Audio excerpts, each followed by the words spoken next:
Hi friends, good morning. నా పేరు Vijay. So ఈరోజు మరొక హాట్ టాపిక్తో మీ ముందుకు వచ్చాను. సో ఇంతకుముందు నేను చేసిన వీడియోలన్నీ కూడా చూసి నన్ను ఆదరించారు. అదేవిధంగా ఈ వీడియోని కూడా చూస్తారని ఆశిస్తున్నా. చూసిన ప్రతి ఒక్కరికి కూడా పేరు పేరున ధన్యవాదాలు తెలియజేసుకుంటున్నా. ఇక మనం టాపిక్లోకి వెళ్తే, ఈ మధ్య హీరో శివాజీ అదే బిగ్ బాస్ శివన్న చేస్తున్న కామెంట్స్ కావచ్చు, లేదా అతను నటించినట్టు వెబ్ సిరీస్ 90s కావచ్చు, లేదా వాళ్ళ ముగ్గురు కలిసి చేస్తున్నటువంటి వెబ్ సిరీస్ కావచ్చు, వాటి గురించి ట్రెండింగ్లో ఉంటున్నాడు. అయితే అతను నిన్న ఇంటర్వ్యూలో మాత్రం పొలిటికల్ నాయకులకి మామూలు వార్నింగ్ ఇవ్వలేదు. మాస్ వార్నింగ్ అనాలి, ర్యాంపేజ్ వార్నింగ్ అనాలి. మరి ఎందుకు ఇచ్చాడు, ఎందుకు అంత కోపం వచ్చింది శివాజీకి అనేది మనం ఆయన మాటల్లో మనం కనుక చెప్పుకున్నట్లయితే, అతను మామూలుగా రాజకీయాల్లో మాట్లాడతాడు. ఒకప్పుడు బీజేపీలో ఉన్నాడు, తర్వాత బయట వచ్చాడు, తర్వాత తెలుగుదేశం చంద్రబాబు నాయుడు గారికి సపోర్ట్గా మాట్లాడాడు, తర్వాత వచ్చేసాడు. కాకపోతే ఎక్కడైనా ఏదైనా జరిగినప్పుడు ఇంట్రెస్ట్ చేస్తారు, అతన్ని చాలా చక్కగా మాట్లాడతాడు, అందులో అనుమానమే లేదు. వాదన కరెక్ట్గా ఉంటుంది, అతను చెప్పే మాటలు కూడా వినసొంపుగా ఉంటాయి. కొంతమందికి అతని హేటర్స్గా పడకపోవచ్చు, కానీ అతను మాట్లాడే తీరైతే బాగానే ఉంటుంది.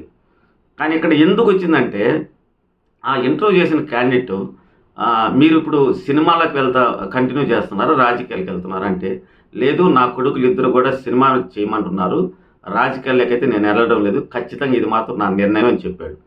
దానికి రాజకీయాల్లో నువ్వు డబ్బులు తీసుకొని ఇంటర్వ్యూ చేస్తూ ఉంటావు కదా అని అంటే, దానికి కోపం వచ్చింది అతనికి. అంతేకాకుండా రాజకీయాల్లో నాకు అవసరం లేదండి, ఇప్పుడు ఈ వయసులో నాకు అవసరం లేదు రాజకీయాలు. సో నా బిడ్డలు ఏదైతే కోరుకుంటున్నారో అదే విధంగా నేను ఫీల్డ్లోకి వెళ్తున్నాను, అదేవిధంగా నాకు అవకాశాలు కూడా వస్తున్నాయి. ఆ అవకాశాలను సద్వినియోగం చేసుకుని నేను ఆ రూట్లోనే వెళ్తాను తప్పితే నేను రాజకీయాలు అయితే చేయను. ఒకవేళ నన్ను కానీ కెలికితే, రాజకీయ పరంగా ఎవరైనా కెలికి, లేదా ఏదో ఒక పార్టీకి నన్ను అంటగడితే మాత్రం నేను మామూలు కూరుకొని తాట తీసేస్తానని చెప్పి అతనికి మాస్ వార్నింగ్ ఇచ్చాడు.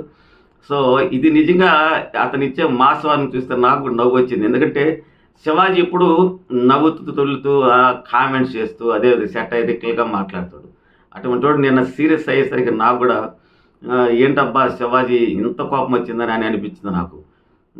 అంటే ఎవరైనా కూడా రెండు చేతులు కలిస్తేనే క్లాప్స్ వస్తాయండి. ఎవరైనా కనుక అతన్ని ఏ పొలిటికల్ పార్టీకైనా అంటగడితే ఒప్పుకోను అనేది అతను చెప్పేది. మామూలుగా అయితే అతను బిగ్ బాస్ నుంచి రాగానే ఒక స్థానం నుంచి ఎమ్మెల్యే పోటీ చేస్తారని రూమర్స్ వచ్చాయి.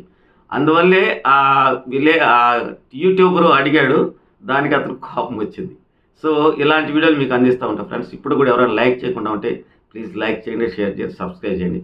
లైక్ చేస్తే ఎక్కువ మందికి రీచ్ అవుతుంది, సబ్స్క్రైబ్ చేస్తే మన ఛానల్ గ్రోత్కి సహాయపడతారు. ఇప్పుడు వరకు సహాయం చేశారు, మీకు పేరు పేరున ధన్యవాదాలు తెలియజేసుకున్నాను. Thank you very much.